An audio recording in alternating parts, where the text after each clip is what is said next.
Hello and welcome to glennzb TV for Wednesday, the show that puts glennzb into your virtual headset.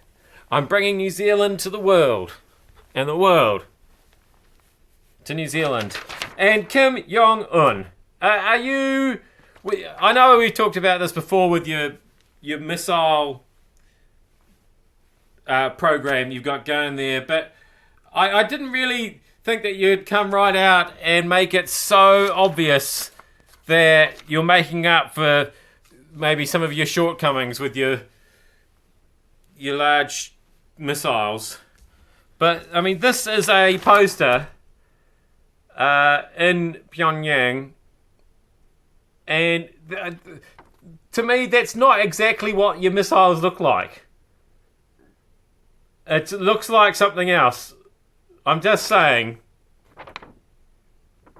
It's in your face. What is the best way to kill a dog? This is the question the Invercargill City Council has found it's had to ask itself.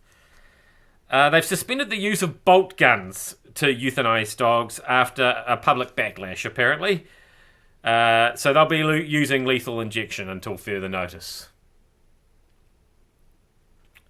Apparently there's been a firm and loud public response to a video showing the council's current practice of euthanizing dogs using a captive bolt gun.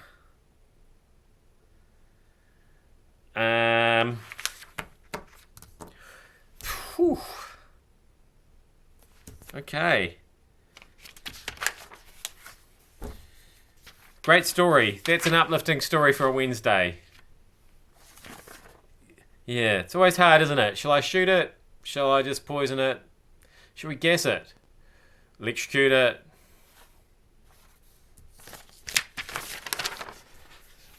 Meanwhile, don't know what's happened to Glenn Hughes. I love Glenn Hughes because he spells his name with two N's like a normal person.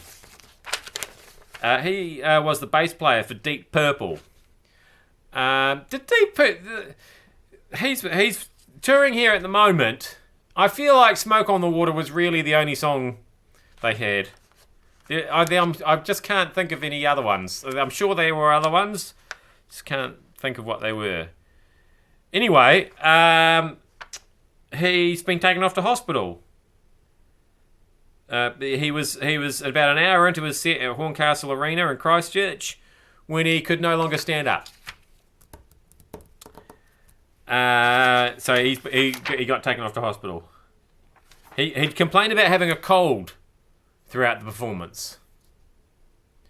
But I feel like when a rock star gets halfway through his concert and can't stand up anymore, it's not necessarily head cold related. I'm just saying, it's not always the case. I'm sure it is probably the case in this case. It's not always the case. This is why I sit down, generally, during this show, because I don't want to let my fans down with a sudden loss of consciousness. I'm not saying it couldn't happen, even though I'm still sitting. I'm just saying lessens the chances. Finally, boy oh boy, was glennzb on the cusp of the news curve today when he saw this headline here. Should schools ban contact rugby?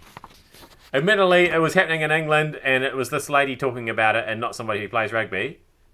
But I thought to myself when I saw that headline, I immediately sent that same picture to our executive producer and I said, this is a story that we can beat up and get reaction from the New Zealand public on. With those lily-livered Northern Hemisphere rugby woofters afraid of a bit of tackling and a bit of head injury. Not like us down here playing proper rugby down here. I thought that's... Because we had a space in the program, you see, and on the Mike Hosking Breakfast on News Talk ZB. I'm not quite sure why I always do that when I talk about the Mike Hosking Breakfast on News Talk ZB. I think it's just because sometimes I worry that you don't know what I'm doing here and where this is and if I've got a real job or not. And I don't. It's to be honest, I don't really know what my role is here. But I do sit here while the Mike Hosking Breakfast, which is the biggest breakfast radio show in New Zealand, is happening. That's definitely a thing. Otherwise, why else would they let me into this studio, right? That's what I'm hoping to get across. Anyway, I've got off the subject. The point is, I had major influence on what we did on the show. We did a whole interview with Nigel Owens, a referee, a Northern Hemisphere referee, about should they ban rugby in schools there. Anyway, I'm not sure how much traction it's got, but I thought it was a good story. I am glennzb. No offence, woolly woofers in the Northern Hemisphere. I hope you enjoyed the show anyway. And thank you so much for having me in your virtual headset. I don't think I can cause concussion by being in your virtual headset, but the studies still haven't come back on that. You probably can. Most things are bad for you.